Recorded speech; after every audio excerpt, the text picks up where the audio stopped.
so much to get to, and I realized I didn't turn my light back here. Hold on, just stay right there. Oh no, I did. Look at me. I'm already ahead of it. Guys, welcome to the show. Tony Katz. Good to be with you.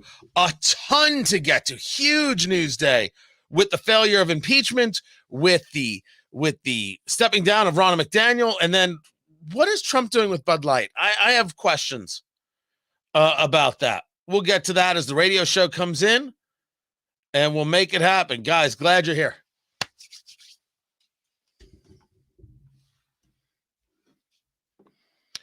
Don't ask me why it is that Republicans couldn't get in line and engage the impeachment of Alejandro Mayorkas, the Secretary of Homeland Security. Of course he deserves it.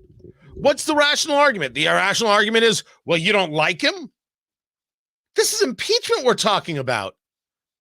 This doesn't need any rational argument. It doesn't need anything other than, yeah, the dude's got to go. You do not need a reason. High crimes and misdemeanors kind of sums it all up. And I am stunned and amazed and shocked nearly every second at the people who don't understand this.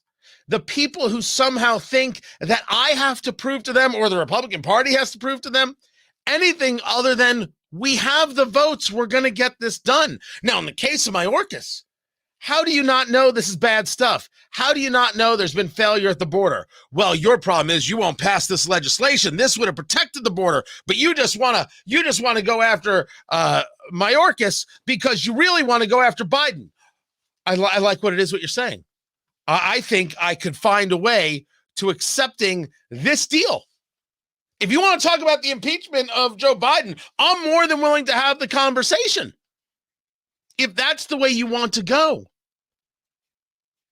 But if you think that Mayorkas is doing a job that's valuable and worthy, well, my gosh, exactly how low are your standards?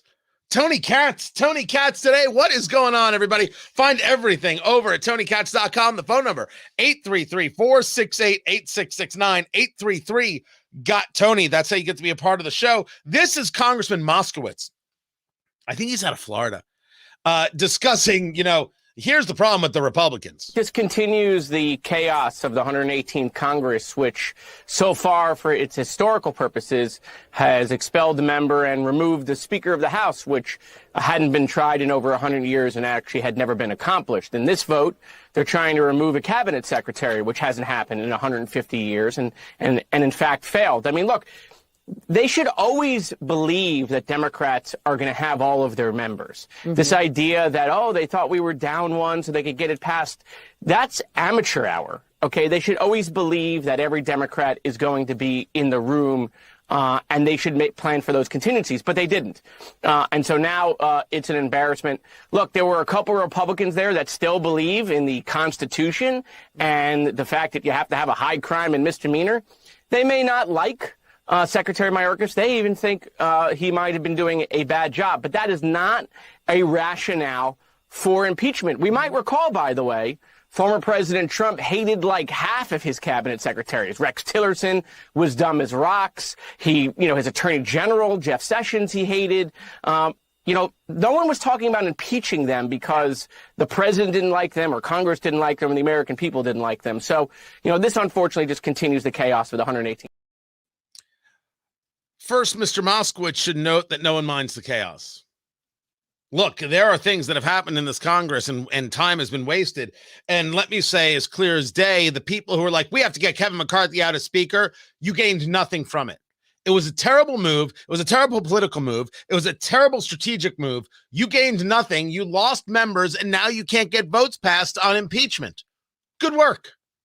You were wrong. There was no plan. There was never a plan. The move to remove McCarthy was always wrong, and that's why it's hilarious to all of a sudden see Matt Gaetz be like, I would absolutely like to see Kevin McCarthy running the RNC because Ronna McDaniel stepping down. We'll get to that in a little bit. You have from Congressman Moskowitz some very, very important words. Always assume that the Democrats are in lockstep. Truer words have never been said, because the Democrats always are. The issue with Republicans is always the same. Some of these people think that they're allowed to think independently. And you understand that because if you're on the political right, you always think independently. You don't always go with the grain. You don't always go with the flow of the political right. No, not at all. Not at all. Which is hilarious when the left says, oh, look at everything they're doing. It's all because of Trump. They're just afraid of Trump. The Democratic Party was absolutely petrified of Nancy Pelosi, and they're absolutely scared that they would cross Hakeem Jeffries because they know it's the end. You think Dean Phillips has much of a career after running for president against Biden? You don't think they're working on running a primary challenge against Dean Phillips of Minnesota right now? You're out of your head if you don't think that's the case. Of course they are. Because you do not go against the grain. The Democratic Party could come up with an idea on Monday at 6 p.m., and by Tuesday at 6 a.m., it is the accepted ideology of the party. How could anybody think anything different? And no one disagrees. And when that thing doesn't work, the answer, we are told, is that it didn't go far enough to the left. Remember, you've got Representative Ocasio-Cortez out there stating that, you know, the border bill clearly is dead on arrival. There's going to be no part of it. No one's going to be in any seriousness voting for this thing. And what is her response? Well, you see, we need to have legislation that provides a pathway to citizenship. She's not hiding around the edges. Boom, right in your damn face. She's saying, make these people citizens and we shouldn't even have a border. They're always going to move it. The left's always going to move it even further to the left. But she would have voted for it. She would have voted for the thing. She would have been in lockstep. But now that it's not going to work, go further to the left. The political right is rarely in lockstep. They don't know how to do it. They don't know how to function in this way. And so when you get the Mayorkas impeachment and you realize that there are Republicans who don't vote for this, you're like, how is this possible? How is it possible that this didn't go through? I mean, there's just no way. How could Speaker Mike Johnson have allowed this to happen? How could he have allowed the vote to take place if he didn't have the votes?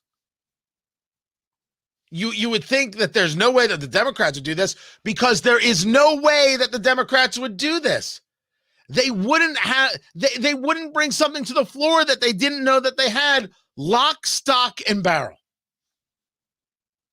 Yet Republicans bring something to the floor where Steve Scalise, the congressman from Louisiana, who's still, I think, the majority whip, he's taking care of something. He's got a medical issue, so he's not there.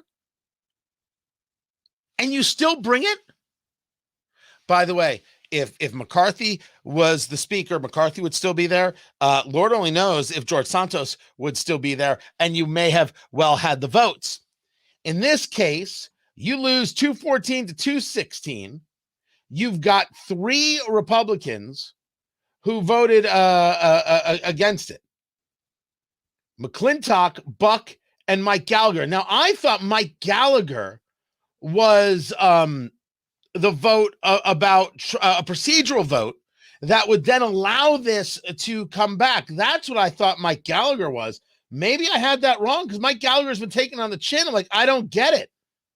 You know, it was Blake Moore. It was my mistake. Blake Moore voted no, but switched his vote in a procedural move to be able to bring the resolution back to the floor. So I thought that was Gallagher. That was Moore of Utah. Because what Gallagher stated is that the proponents of impeachment failed to make the argument as to how his stunning incompetence meets the impeachment threshold. and will set a dangerous new precedent that will be weaponized against future Republican administrations. Oh, Representative Gallagher. Representative Gallagher. Impeachment has already been weaponized. What have you not noticed? You're not going to utilize it against Alejandro Mayorkas. This isn't made up, his total failures at the border. This is a well-documented conversation. No implementation of the legislation, no actual following of the rules, no attempt to make things better, a constant stonewalling of members of Congress, if not straight out deceit. High crimes and misdemeanors means everything. It's a catch-all. So, of course, you can make the argument that he has failed in his duty, and there's nothing wrong with impeaching a cabinet member. But you're not going to do it because it's going to start a precedent? Kitten. The precedent's already been started. You impeached Donald Trump over a phone call to Ukraine? Let me say it again. As clear as day, I'm not the biggest Trump guy in the world. I voted for him in 2016. Why? My choice was Trump or Hillary Clinton. What am I, insane? I voted for Trump. In 2020, my vote was Trump or Biden. And the 4 years between 2016 and 2020 worked out pretty good. Yeah, that COVID stuff was crap. But my God, we were on a roll. We were moving. There was an attitude. There was a feel. I'm very much into consumer sentiment, right? Where the mood of the country is. The mood was we can. The mood was si se puede. See what we did there, Barack Obama? Just took it right back from you. That's not that we ever had it to begin with, but we did take it. I voted for Trump. 2024, I said DeSantis. Why? Easier lift in a general election.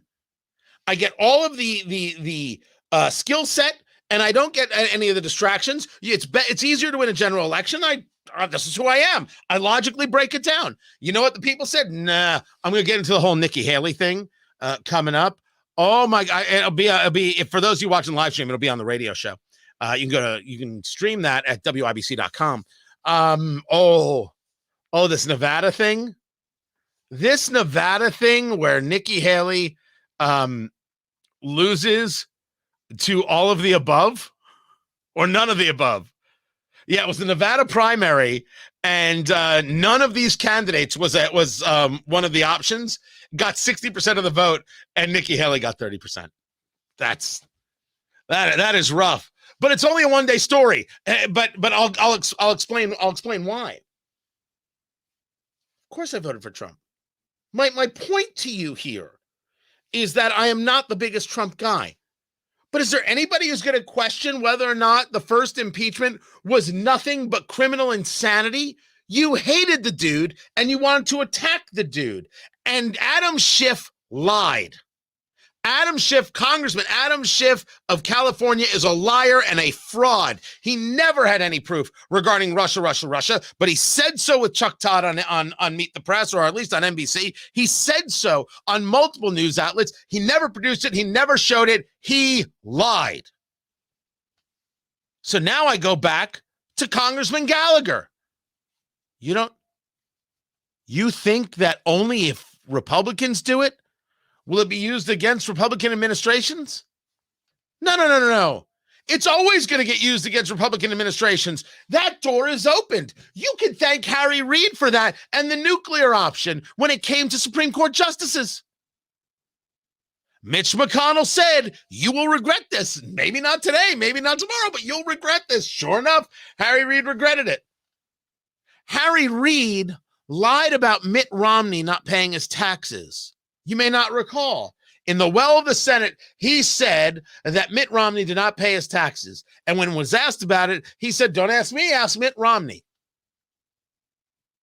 In his later years, he apologized, but said, hey, well, we won, didn't we?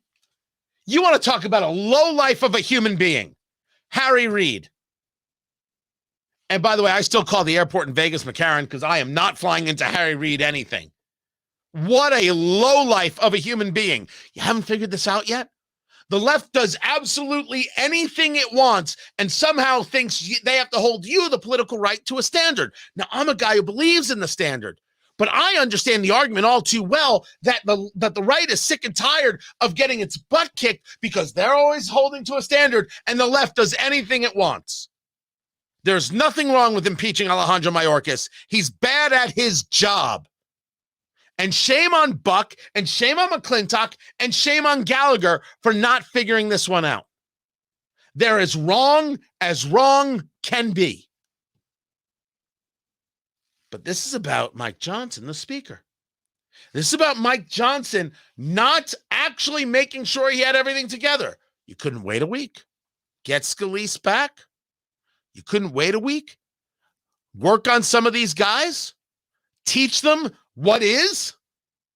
Mayorkas has failed. The border is a disaster and the country's in trouble. And an impeachment might send a message to get actual legislation that can be passed, not connected to Ukraine funding or Israel funding, not that it says, hey, we're going to be tough here. And then here's all the rules that allow us to take these rules and make them disappear. But no, you're worried about the precedent set. Dear God, Mike Gallagher. Dear God. See, I really did think it was him who was taking on the chin, who engaged the procedural move. No, it was the congressman from Utah that did that, Blake Moore. The Republicans are slow learners, and it's going to cost all of us. I just don't know how many more lessons we can afford to learn. Keep it here. I'm Tony Katz, and this is Tony Katz Today.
Guys, welcome back. Just adding some video to share, including this piece between Peter Doocy and Karine Jean-Pierre. And Karine Jean-Pierre is she's just absolutely terrible. Awful, awful, awful at her job. And we will break that down. I was just going through some other video here. If there's anything that I wanted to get to that is not crossed my path. Oh, I've got Representative Ocasio-Cortez who wants to lie about what's going on in Israel. I will bring that to you as well. They love to quote Hamas as if somehow their numbers are accurate. Quoting Hamas does not. Well, that's not a value now, is it? It's not a value at all. And then I've got a whole thing. Man, I got to get to the Tucker thing, don't I? Tucker in in Russia and the interview with Putin, how people are just losing their minds about this. Super crazy. You don't even know what the interview says. You don't know what's happened in it, yet somehow you've decided that this is all just the most terrible thing in the world. I don't know how you make that decision. How do you make that call? Wouldn't you have to, I don't know, hear what's in the interview? It would seem to me that you would have to hear what's in the interview. And if you're not listening to what's in the interview, I don't know what you're so angry about. Doesn't make any sense to me. Meanwhile, we're coming back with the radio show.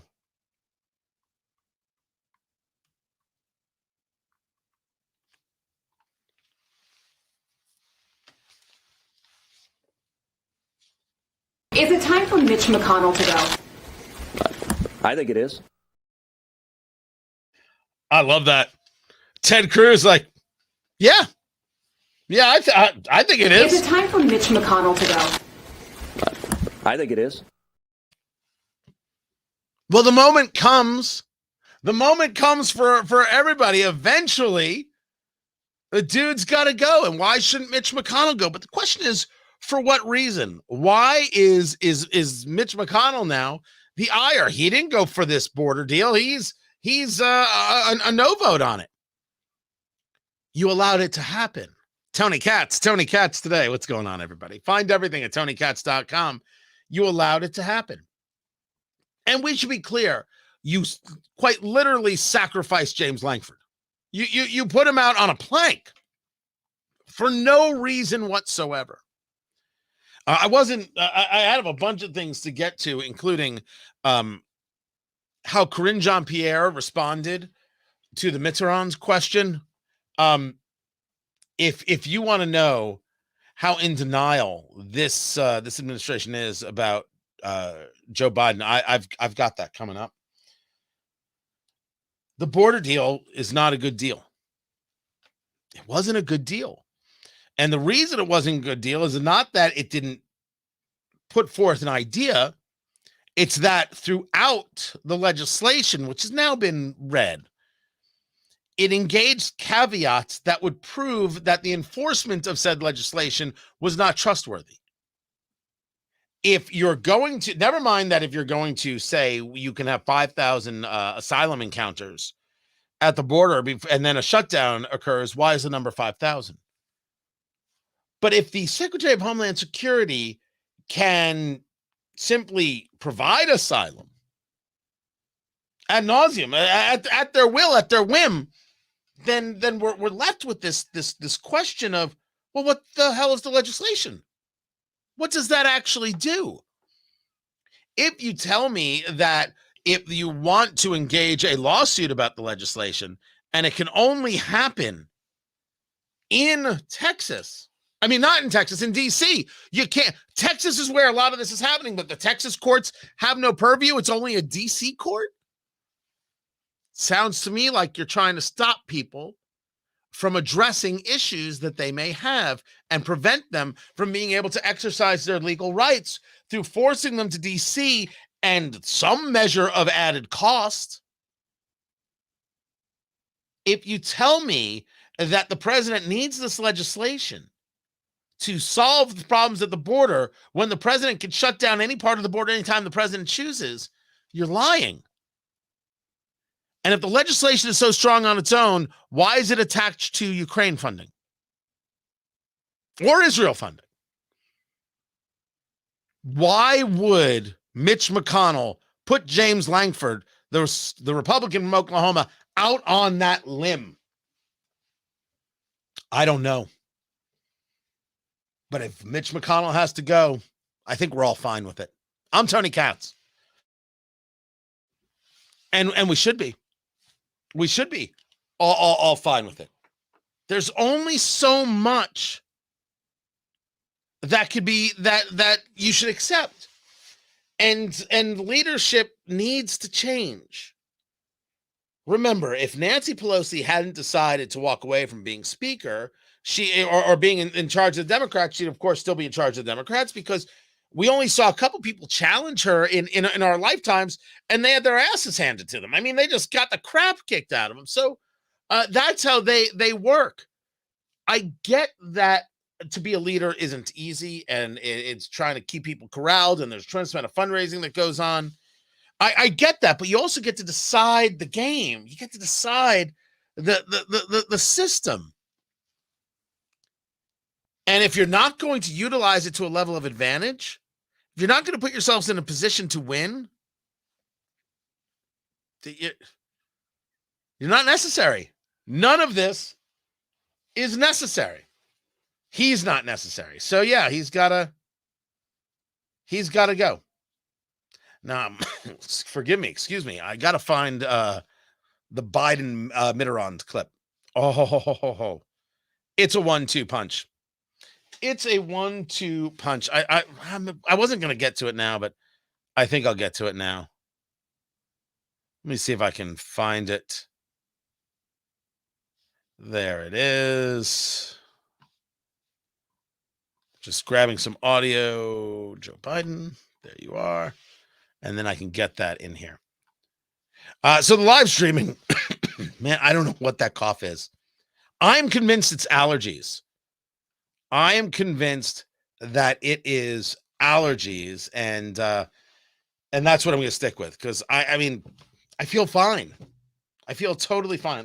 Can you hear this? You know, right after I was elected, I went to what they call a G7 meeting, all the NATO. All right. I heard it. So I'm going to assume you heard it as well. So, okay. So we've got that. We're set and we're good. I will get to that clip, and I'm going to get to the Peter Doocy question. Whoo. And then I got to get into the Trump Bud Light thing. I am super confused, and I want to know how the people who are like the most ardent Trump supporters, like, how are you okay with this? Trump wants to forgive Bud Light? What are we talking about here? And why on Rumble am I told that I have laryngoesophageal reflux? What? Look, just because you have MD in your name doesn't mean you get to diagnose me. What in the world is laryngoesophageal reflux? I don't know what that is. It's a cough and a tickle right here. So either it's lung cancer or it's allergies. I'm going with allergies because it comes and it goes.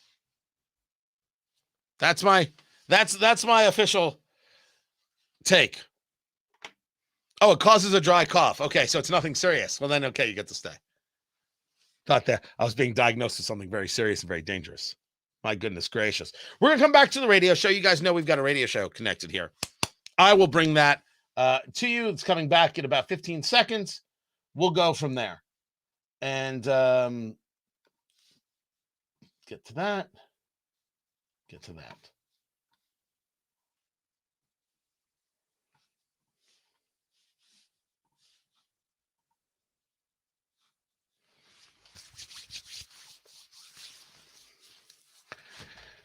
I shared with you yesterday a take that is unpopular.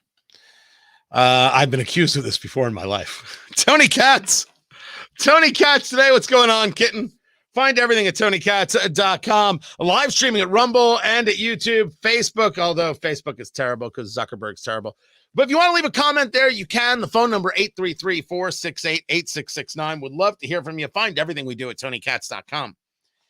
I shared with you a very, very unpopular take. And then that unpopular take is that Joe Biden has to be removed from the presidency today. Today. Right now. And I understand fully that means that Kamala Harris would be president.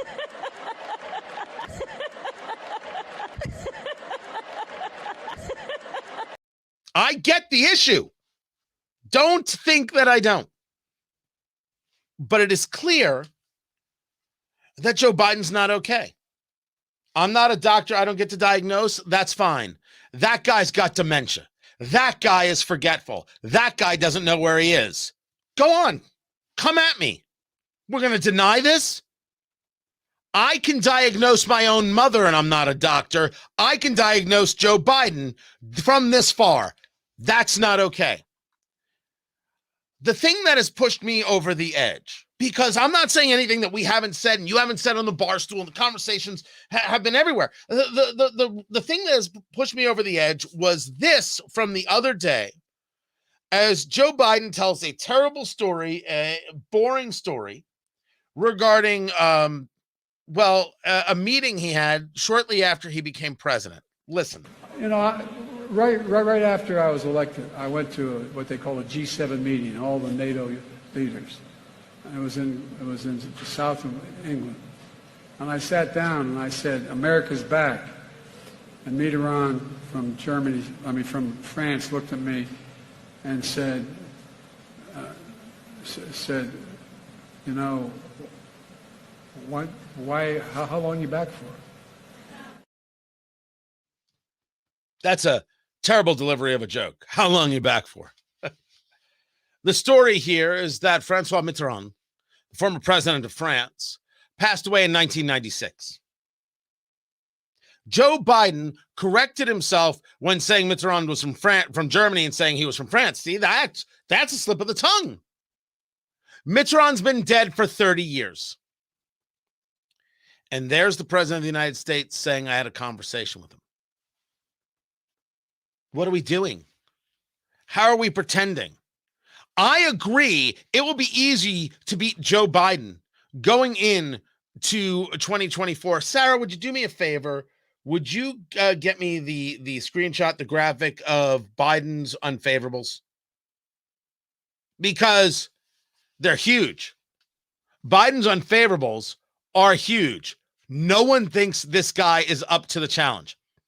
What I'm saying is only somebody who is an ideologue on a suicide mission thinks that Joe Biden should be in charge today. To that end, Peter Doocy, one of the only guys who actually asked questions in this White House, in the press briefing room, and to give credit, Julie Heinrich does an absolutely fantastic job. And I have seen Peter Alexander at NBC ask good questions. James Rosen, it's good to see him back and not getting trailed by the Obama White House asking good questions. We see these things, but what we have in Karine Jean-Pierre is an absolute incompetent. She is incompetent. We're talking about a woman who has her own theme music.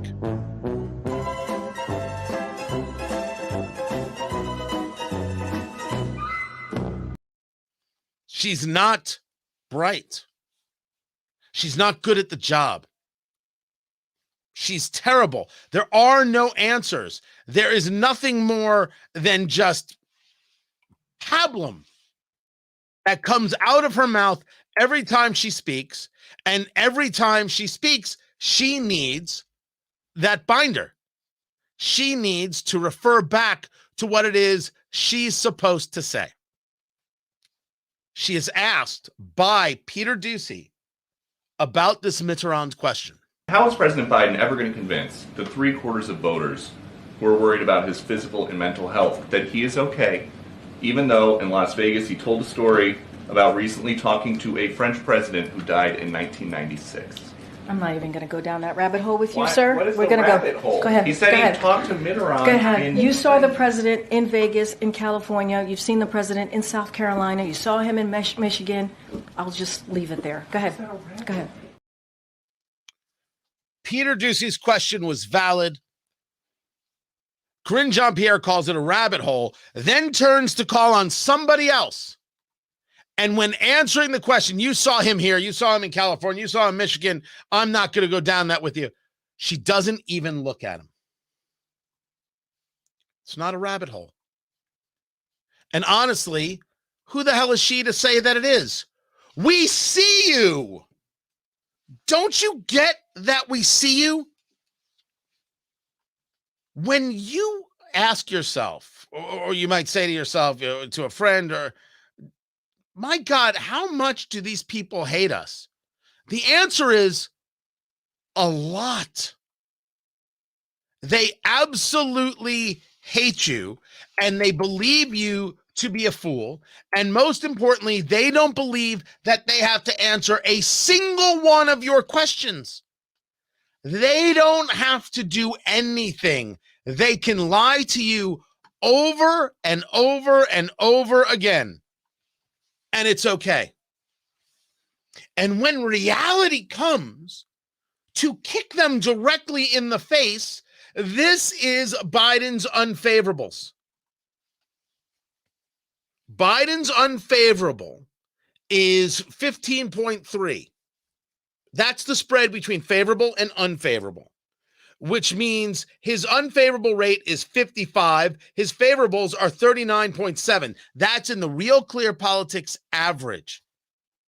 The last one, by the way, had it favorable 52, unfavorable 47. Somehow, they want us to believe that he's on the ascendancy. For what? Inflation back up? For not getting the border secure? What possibly would cause a rise here? Biden is not popular. Biden is seen as simply inept because he is. There is no faith in Joe Biden. Talk to business owners. Talk to business owners, as MSNBC did, getting people together in the barbershop, and how they discuss that, you know, in the days of Trump, they had money. But now that you're in the days of Joe Biden, well, there's no money. What do you want me to believe? Some poll that shows Biden doing better in his favorables, or this? I'm trying to grow my business. As far as Biden, I haven't seen Biden really care about business like that. And my concern is having my business so that I can build generational wealth, so my kids can see and have something to take upon when I'm not here. You're hearing that too, that there's some people in your orbit who are either voting for Donald Trump or considering it? For sure. A lot of my friends are obviously my age, so we're a little younger. We've only voted once, you know, for a president. And Trump is kind of all we know. And they're kind of Trump and Biden. They're like, well, we were broke with Biden. We weren't with Trump. And that's kind of the only thing that I'm hearing over and over again, is that, well, Trump, we had money. With Trump, we had money. And with Biden, we don't. And that's not going to win you the favorable competition. But I started with saying I'm going to make people unhappy with this commentary. It's an unpopular opinion. Joe Biden has to go today. It's only a nation at stake. I found it weird, and I had to double check my premises, when I found myself being agreed with by Dean Phillips. Dean Phillips is the Democrat congressman, Minnesota, running for president against Joe Biden. I'm attacked for being honest, he writes, and saying the quiet part out loud. The part DC insiders only do in private. I admire our president, writes Dean Phillips, Congressman Phillips. I voted for him and campaigned for him. He has visited my home and been gracious to my family and our country. But shame on all of you pretending everything is okay. You are leading us and him into a disaster, and you damn well know it. And he posts two videos. The one I just shared with you. He posts the one I just shared with you regarding Mitterrand. And this embarrassment of not knowing who it is he's speaking about. And it can only be seen as an absolute embarrassment. The other is a clip of Joe Biden letting you know that he supports Ukraine. And how do we know he supports Ukraine? Well, that's super easy. He's wearing his Ukraine tie. I'm wearing my Ukraine tie, my Ukraine pin, which I've been wearing because they're in dire straits right now, defending themselves against a Russian onslaught, a brutal conquest. The clock is ticking. Every week, every month that passes without new aid Ukraine means fewer artillery shells, fewer air defense systems, fewer tools for Ukraine to defend itself against this Russian onslaught. Just what Putin wants. No matter what they say, it's always exactly what Putin wants. Everything's always, this is exactly what Putin wants. Now, I think that's the same clip that Dean Phillips. There is some movement. Oh, no, it's not. Dean Phillips shared a different clip. Listen. I don't want to, well, maybe choose my words. There's some movement. There's been a response from there's been a response from the opposition, but yes, I'm sorry, from Hamas, but it seems to be a little over the top. We're not sure where it is. There's a continuing negotiation right now. I don't know what he said because he wasn't talking about Ukraine right there with a bringing up of Hamas, and you don't know what he said either. And this is exactly Dean Phillips' point. And this is the point. I don't want President Kamala Harris. I do not want progressives in power. I do not want this madness, this communism light, which is no such thing, to permeate. I don't want these radical progressives near any lever of power at all. But this guy can't do the job. This guy can't do the job. This guy doesn't know what he is saying. He doesn't know how to say it, and he doesn't know where he is. You think Karine Jean-Pierre, he had himself a good day in Michigan? How much sleep and how many drugs were necessary to make that happen? I'm asking. He doesn't get the presidential daily briefing until 11 a.m. I want to know what you pump him full of. You know what I've had today? 2 cups of coffee and some leftover chicken fajitas. That's been my day so far. I did have a chocolate chip peanut butter cookie. It's kind of like low cal, but it's actually very good, and it's soft. I don't like too crunchy of a cookie. That's it. I didn't have a B12 shot. I didn't have some kind of cocktail made up by somebody at the White House to get me going. Wasn't there a report that came out like 2 weeks ago, and it was all about, look at all the drugs that were prescribed in the Trump White House? I was interested that story kind of went away because I was like, well, this is what actually is this? Who are these drugs prescribed to? I had a series of questions. Could I know how many drugs are prescribed to Joe Biden on a daily basis? And if you can't tell me that, could you at least tell me who visited his house in Delaware? If you can't tell me that, could you at least tell me who brought the cocaine into the White House? For the love of God, just tell me something already. Everywhere I turn, you can't tell me anything. Well, I don't need you to tell me anything. I know that guy's not okay. I know that guy is propped up. I know, and you know, and your Mima knows that he's not okay. If he's not okay, what the hell are we doing?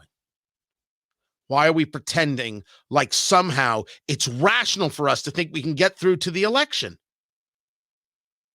Even if you were to say, Tony, it's not like he's going to be the nominee, they're going to replace him as the nominee, I'm not disagreeing with you. I am saying that's coming. I'm asking what we do between now and then, because this is dangerous. It's dangerous. It's dangerous for Democrats. It's dangerous for Republicans. It's dangerous for the nation. It's dangerous for the world. Why are we sitting around? Dean Phillips is right. His politics may be terrible, but he's right. And he is the only guy in the Democratic Party seemingly to be honest, at least on this subject. Anybody who thinks Joe Biden can continue being president of the United States is out of their damn mind. the 25th Amendment should absolutely be enacted. And if there was anybody in that cabinet who actually gave a damn about the country and not their politics, we'd be having this conversation. This is the moment. But we'd rather have the politics? Holy hell. I just hope we get through it alive. I'm Tony Katz.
Welcome back. Back. I don't know why I can't say welcome back, but there it is. Don't forget to subscribe on Rumble and on YouTube. Good to see all the Rumble people there. I do want to get into this Trump Bud Light story because I want to know where you're at on this idea of forgiving Bud Light. I don't see it like that. And I didn't see it like that when Kid Rock said it. So I want to break it down, what's being said, and then get your thoughts about it. And this, is it so bad that Tucker Carlson does an interview with Vladimir Putin? I'm going to share with you this Abby Phillips breakdown of how terrible this is and how Tucker's lying about this and lying about that and lying about the other. What he says in some preview videos, inconsequential. You don't have to like it. But when they get into the idea of, oh, he's not a real journalist. If I interview Vladimir Putin, am I a real journalist? I have said out loud, it's clear as day, I'm not a journalist. I don't play in the journalism world. I play in commentary. That's what I do. I'm fine with that. I think journalism should actually mean something. Too bad these people don't think, the journalists, they don't think journalism should mean anything. So I go over that. Heard you there on the short segment, Landon. I go over this a lot. But if I get to do an interview with somebody, aren't I engaged in this journalism? You don't like Tucker Carlson, so he's not? That's super weird. Super duper weird. So I want to break that down and go over it. So I'm going to get to those things. And then, Ford and Hertz telling you something about electric vehicles that I don't think the elitists are ready for. That's all coming up.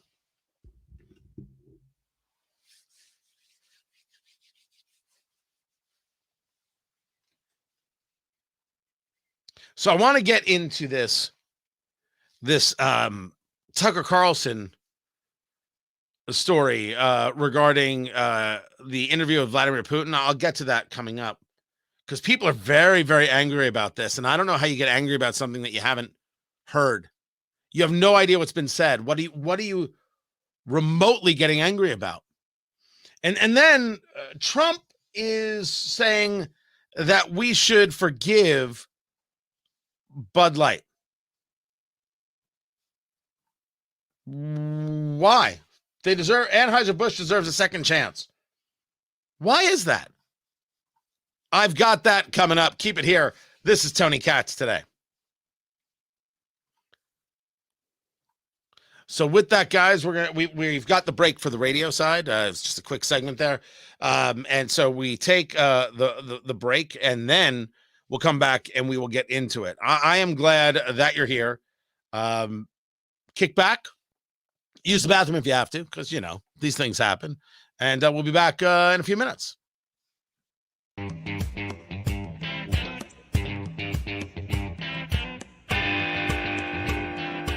Biggest issue with Joe Biden's foreign policy is that Joe Biden is unwilling to have a foreign policy that has any concreteness. Am I off base in your understanding? I would amend slightly, because I do think Joe Biden has a foreign policy. It's a profoundly dovish foreign policy. I think he is, even more so than Barack Obama, committed to American retrenchment, by which I mean withdrawing from a lot of the traditional commitments that the United States as the global hegemonic power has all over the world. That has been his policy, and that is provocative. I think he has demonstrated a willingness and intention and actually a efficacy in executing that imperative, just withdrawing from hotspots in the world or where we have obligations and creating power vacuums in our wake. And that is provocative. Geopolitics is a zero-sum game. That which we lose, someone else gains. There's something admirable and unique in the American character, that it is an anti-colonial power. It has always been one. It does not want to maintain and preserve foreign possessions, foreign entanglements for the sake of national prestige, as much as a very cynical reading of American foreign policy on the far right and in the progressive left believe. The United States is not an imperial power. It has grand obligations across the planet Earth because we were bequeathed that obligation in 1945 as a result of where the powers fell in the wake of World War II. It does us no good to bemoan the obligations that we inherited from the British, for example, with regard to, as you said in the outset, preserving and guaranteeing the free navigation of trade lanes in the seas. That is the responsibility of the global hegemon. And the global economic market, the world market, which has only existed since 1991, this is a pretty new feature.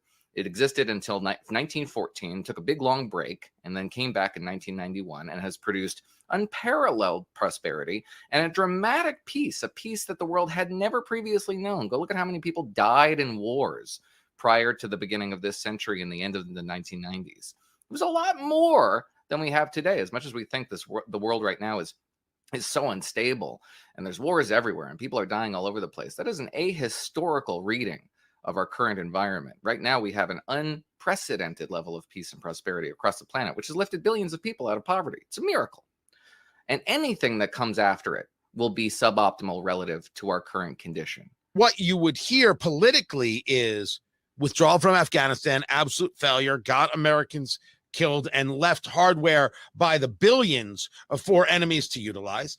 You could not deter Russia from invading Ukraine, and that has reached now levels of World War I trench warfare stalemate, that this is going to be a war of attrition involving human bodies that Ukraine has to understand that it cannot win. And now you have Hamas with the attack on Israel on October 7th, and through Hamas, through Hezbollah, and through the Houthis, you have the United States at war with Iran because Iran is at war with us. People would look at very askew at your statement that this has been a peaceful time. Yeah, they're wrong. They're just wrong. I mean, as I said, it's an ahistorical perspective. Talk about World War I. You know how many people were in the trenches in World War I? Millions. There were millions of people in those trenches in the Somme. And there were millions of casualties in the First and Second World War. Tens of thousands of Americans died in Vietnam over the course of a decade. We've had nothing even remotely approaching that, to say nothing of conflicts in the developing world. Major wars between great powers has been something that was almost academic up until very recently, when it has become an existential prospect.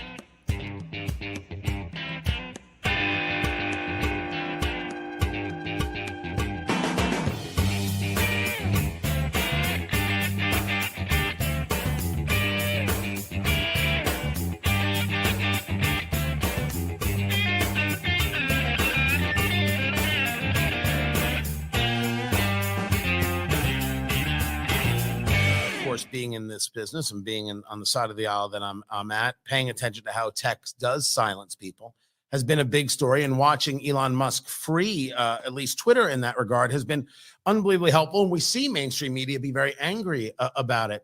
You have gotten a lot of media coverage, sir, talking to Robert F. Kennedy Jr., candidate for president on the Democratic side, because of your take on COVID vaccines. And due to that take, some people view you as a conservative-minded person. Politically, that's not the totality of your politics. You're very, very strong on the idea of climate change not only being real, but something we have to be aggressive about. You have made a series of statements on that. Politically, you do remain well within that Democratic, if I could say, progressive party, not the conservative side. What I found over my many years, 40 years as an environmental advocate, that Republicans and Democrats are all environmentalists at some level. People care about, they don't want their kids to be poisoned by toxics. They want to preserve sacred places. People want to go to places to hunt, to fish, to enjoy the outdoors. They want to preserve our Purple Mountain's majesty. And so I focused on those issues rather than climate. I mean, I believe that climate change is real and that it's a crisis, but I don't insist that you believe in that, and I understand why a lot of people don't, because it's lines on graphs, it's studies that nobody really has the capacity to read or assess. And so I'm not going to insist that people believe in that. There are plenty of reasons to end our addiction to oil and coal that have nothing to do with climate, that have to do with national security, that have to do with making our children healthy, that have to do with preserving sacred places. We're cutting down the Appalachian Mountains. 500 biggest peaks on the Appalachian Mountains have been leveled. We've filled 2,200 miles of streams in eastern Kentucky, West Virginia. Nobody wants that. The waters are poisoned in those states. We've poisoned every freshwater fish in North America with mercury. And that's coming from coal-burning power plants. The acid rain from those plants has deforested the high peaks of the Appalachian from Georgia to northern Quebec, and has sterilized those lakes. And and on and on. There's $500 billion of healthcare costs in this country, pulmonary, respiratory, 60,000 deaths, millions and millions of asthma attacks that come from ozone and particulates. So there are better ways to fuel our economy, and more efficient ways and cheaper ways. And what I say is that we should rely on free markets. We should end the subsidies to carbon and to everybody else, and that we should let the markets decide.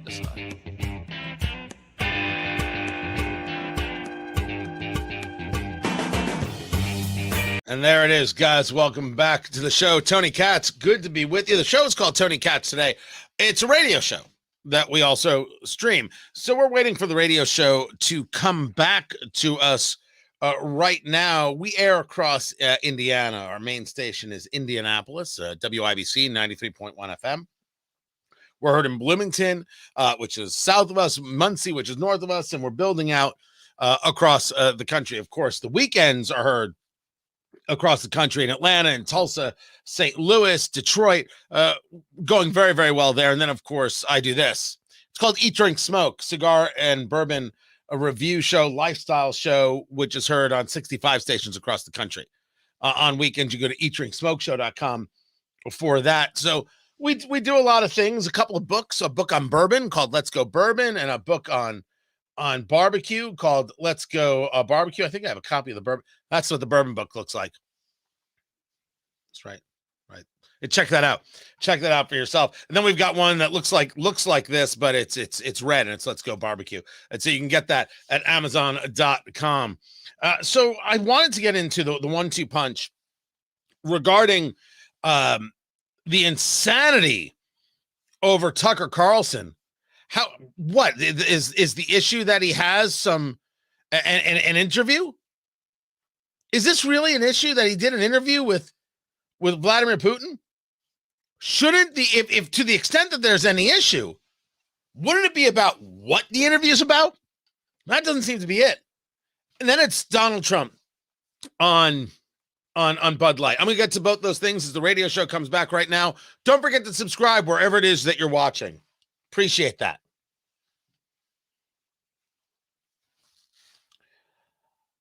Tucker Carlson does an interview with Vladimir Putin. We brought this up the other day, but now the reaction is nuts. But they're not reacting to the interview. They're reacting to the idea that Tucker Carlson got the interview. An interview that they all wanted, an interview that journalists all dreamt of. Oh, they were going to have the hard interview with Putin. Didn't Megyn Kelly interview Vladimir Putin? I thought it went very bad for Megyn Kelly, that interview. I didn't think that one went well at all. She might be mad at me for saying so. I'm just a guy with an opinion, Megyn. You're making millions. Relax. I didn't think that interview went well for you. I think things you've done lately have gone extremely well, and I think they've been unbelievably bright and well played. That one I never thought did. Tony Katz today. It's good to be with you. Find everything going on at TonyKatz.com. But Tucker Carlson in Moscow announcing he's going to do this. Do I have to explain who Tucker Carlson is? Do I have to explain that Tucker Carlson was on Fox News? Do I have to go all the way back to Bowtie Tucker? Or do I have to just go to Tucker Carlson, Fox News, megastar, sets conversations in America, has a massive following, got fired for, well, some people think it was the Fox News Dominion voting systems case. Some people said it's because he wanted to reveal some things that they didn't want revealed. Whatever the case may be, he's going to do very fine on his own. And he gets the interview, and he's in Moscow. We're in Moscow tonight. We're here to interview the president of Russia, Vladimir Putin. We'll be doing that soon.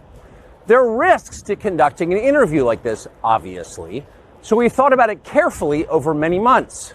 Here's why we're doing it. First, because it's our job. We're in journalism. Our duty is to inform people. 2 years into a war that's reshaping the entire world, most Americans are not informed. They have no real idea what's happening in this region, here in Russia or 600 miles away in Ukraine. But they should know. They're paying for much of it in ways they might not fully yet perceive.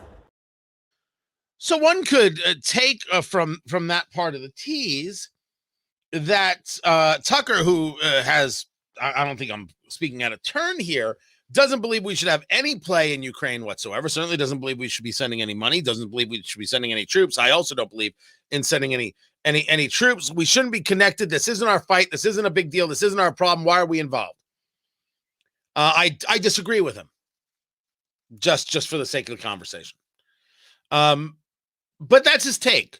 So I guess some people are wondering, well, if you're interviewing Vladimir Putin, are you now going to have a take where you take Putin's side? Is this it? You get the interview because you're going to prop up this guy? You don't know that. I don't know that. That might be something that you say, but you have no basis for it. And we should discuss the fact that there's no basis for it. Enter Abby Phillip over there at CNN. Now, a couple of weeks ago, I actually defended Abby Phillip because Keith Olbermann, who is a troll, he was going after her. And anytime Keith Olbermann, a troll, goes after anybody, you should be in favor of that person because Keith Olbermann is a troll. The guy is just a vindictive, mean, nasty shell of a human being. Do not grow up to be Keith Olbermann. What's it like from being a guy that people paid attention to a guy people actively want to avoid? If you saw him at a dinner party, you would feign sickness and leave. Of course you would. So yeah, when he decided to to give some smack talk to Abby Phillip, who I've never met over at CNN. I said, I'm with Abby Phillip, screw Keith Olbermann. But now Abby Phillip wants to break down this what you just heard from Tucker Carlson. And this is how she does it. We're here to interview the president of Russia, Vladimir Putin. Tucker Carlson is lying from the streets of Russia, no less. Not a single Western journalist has bothered to interview the president of the other country involved in this conflict, Vladimir Putin.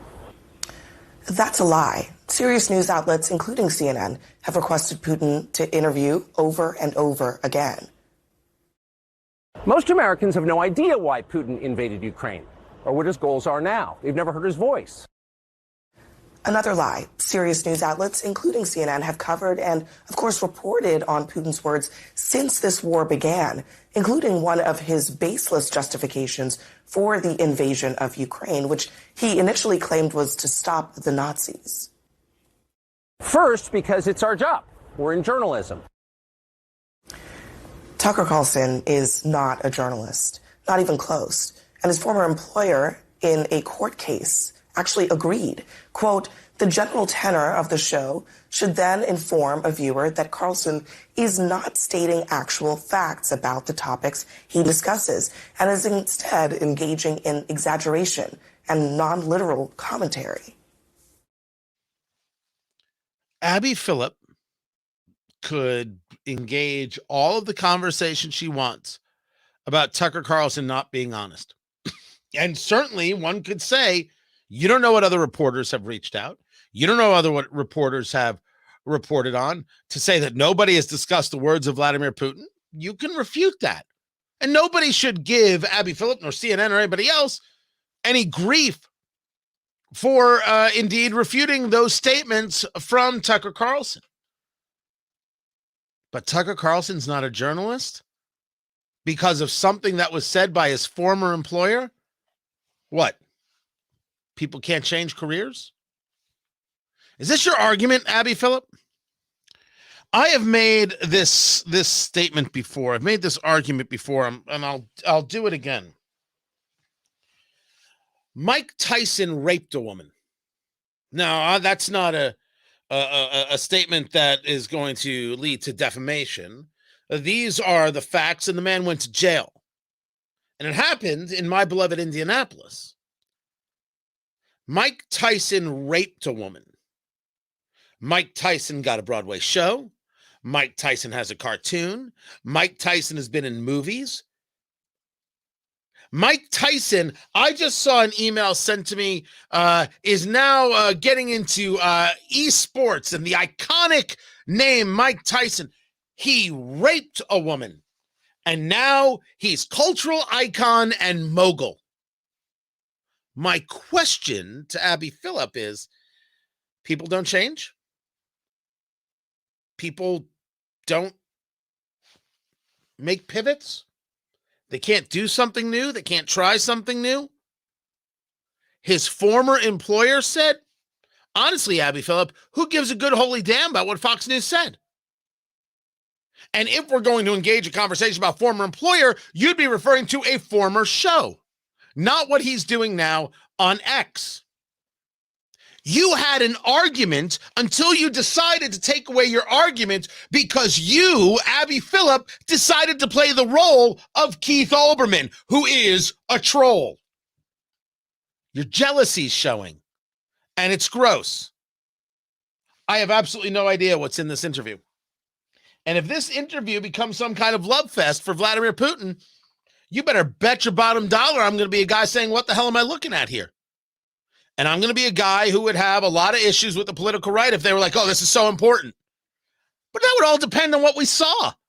I haven't seen anything. How do I judge what it is that I haven't seen? You know where I stand in clarity here, in a through line? With my own words, discussing the border security bill that we just saw. Before the bill was released on Sunday evening, people were saying this bill is terrible and this bill is awful and nobody should want this bill and this bill does this bill does that. No one had read it. Sunday it comes out. See how terrible it is. It was 370 pages. Nobody read it in those 10 minutes. It's people who were desperate for clicks on X or on Facebook and needed to be first. Who gave a good holy damn about being right? Being right, being completely insignificant and inconsequential to their desire for another click and another like and another follow. When your objective is to build brand, regardless of facts, facts don't matter. You don't have to wait for anything. That happened regarding this legislation regarding the border. After reading it, going over it, asking some questions, figuring it out, you realize, yeah, this is not going to work. And I was opposed to it, and it's not going to pass. How the hell do I judge an interview Tucker Carlson did with Vladimir Putin? I don't. I have to see it. Well, how would I know what to judge? The concept? Let's judge the concept. Christiane Amanpour, who considers herself a journalist, was also irate with Tucker Carlson for getting this interview because reporters have tried. Well, don't hate the player, hate the game. And if your argument is the only reason Putin would do this is because Tucker would be favorable to him, maybe. But I don't know that until I see it. I don't know it till I see it. But if Vladimir Putin said, hey, Tony Katz, how would you like to do an interview? I'd say yes. I would say yes. I'm trying to think of interviews where I would say no. Louis Farrakhan. I'd say no to Louis Farrakhan. That is not an interview that I would do. Oddly enough, I don't think I could bring objectivity to that. I could to Vladimir Putin, and I'm no fan. I think the dude's a murderer. Why is it that Tucker Carlson can't do this interview? Could Greg Gutfeld, Brett Baer, Dana Perino, Bill Hemmer? I'm trying to name the whole Fox lineup. I can't do it. What about John Bachman over at Newsmax? Good dude, John Bachman. If he had done it, would it have been okay? How about Leland Vittert over at News Nation? Another good dude. I don't agree with either one of those guys 100% of the time. They're good people. Could they have done it? How about Dave Rubin? How about Hugh Hewitt? Could Larry O'Connor over there at Twitchy and WMAL Radio, could he have done it? Would that have been okay? Who would have been on the approved list to make it okay? No, Abby Phillip, what you did there is despicable and troll-like. And you proved yourself to be no better than Keith Olbermann in that regard. He's not a journalist? Tucker's not a journalist because you said so? You don't get to decide. You are the network of Jim Acosta. That's a journalist? Stop it. Stop it. Who are you kidding? Should I laugh at you now? Later? Do I have to come to CNN Plaza, wherever it is? It's like Nakatomi Plaza, but nowhere near as cool. And then laugh at you? Because I'll do that. You are so angry that you're willing to degrade yourself for the anger, demean yourself for the anger. You don't have to like Tucker. You don't have to like the fact that he got the interview you didn't get. But he's not a journalist. You don't get to make that call. And what is in the interview and whether or not it's worthy, we'll find that out when we see it, which I hope will be soon and unedited. I'm Tony Katz.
Guys, welcome back. Good to be with you. Yeah, I'm going to get into this Trump stuff regarding Bud Light. And then we're going to move it just to the radio show. We're going to move it over there. So we still have a bunch to get to. We will make that happen. Let me see what I was looking for. I was looking for something. It's eluding me right now. Nope, not that. Didn't I just grab it? That's it. That I'd grab some video from Secretary Netanyahu, who's been meeting with Anthony Blinken, the Secretary of State. And so I wanted to share that with you. Let me grab that. Beautiful. Got that together. So I will get that to you. Don't forget to subscribe everywhere. The watch, this one I think I've worn before. This is, it's not a fancy brand. I mean, it's a brand of yesteryear, right? Bulova. So this is a remake of the surfboard. I think they call it the surfboard. It's just that look. I just dig it because the orange band is awesome. I actually bought this off eBay, and it's weird because it's like, I don't know if it's meant to be this like two-tone, right? It's because it's like a little bit there too, but I love it. I don't know why. Don't get me wrong. Rolex is the brand, right? Rolex is the king of the thing. And then you can do Tag, you can do a higher end of Patek Philippe, and Breitlings, and do all sorts of things. Glashut, make some incredible watches. Zenith, a host of things. I happen to like the older school stuff. Specifically, I like the smaller dials.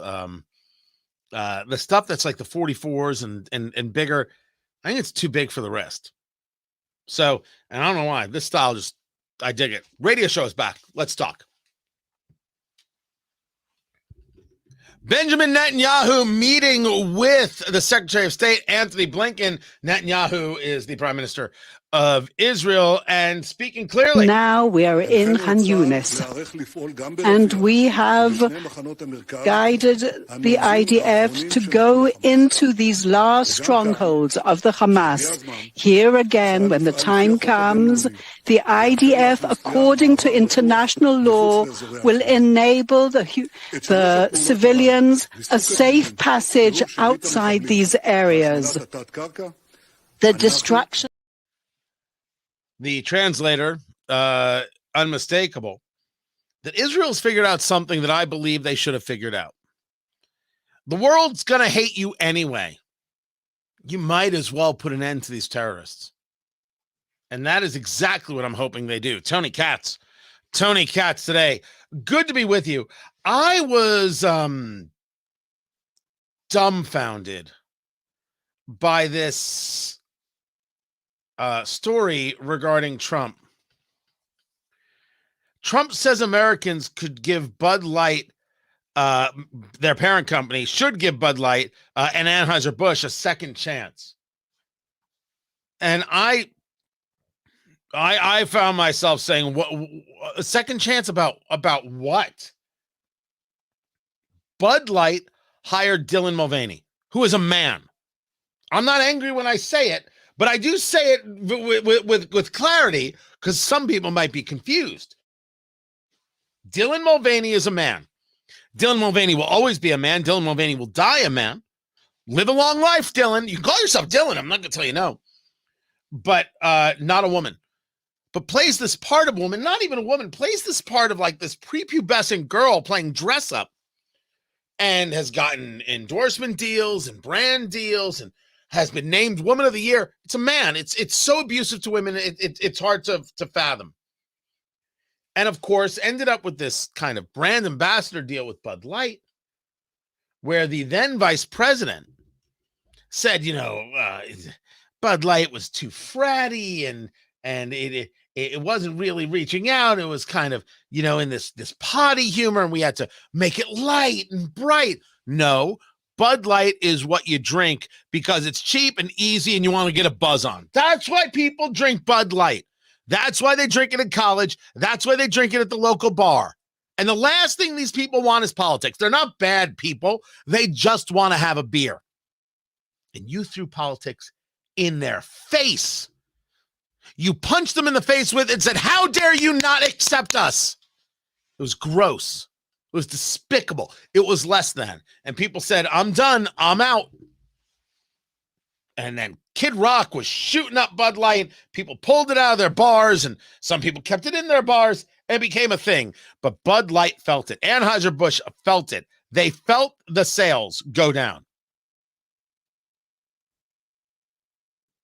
And rightfully so. And then the UFC signed a deal with Bud Light. And I said, all right, you, Dana White can tell me how Bud Light, helps the military all they want. I'm not saying no. Bud Light needed to apologize. They hadn't done it. And then Kid Rock said, I don't want to punish them for forever. And I said, dear Lord, you're quite literally shooting their product. And now it's like, where's the apology? And now President Trump putting out, I think this was on Truth Social, Anheuser-Busch is a great American brand that perhaps deserves a second chance. What do you think? Perhaps instead we should be going after those companies that are looking to destroy America. No, sir. No. I'm not looking to go after anyone, actually. I'm looking to be left alone. Bud Light tried to not leave me alone. And until Bud Light apologizes, why would I drink their product? And why are you asking to give them a second chance? Who do you want to go after? And what about Bud Light would preclude you from doing so? I have to start drinking Bud Light and forgive Bud Light for quite literally calling millions of Americans bigots. So I can then have time to discuss some other company that might be acting in a terrible fashion? No, I'm pretty smart. I can do two things at once.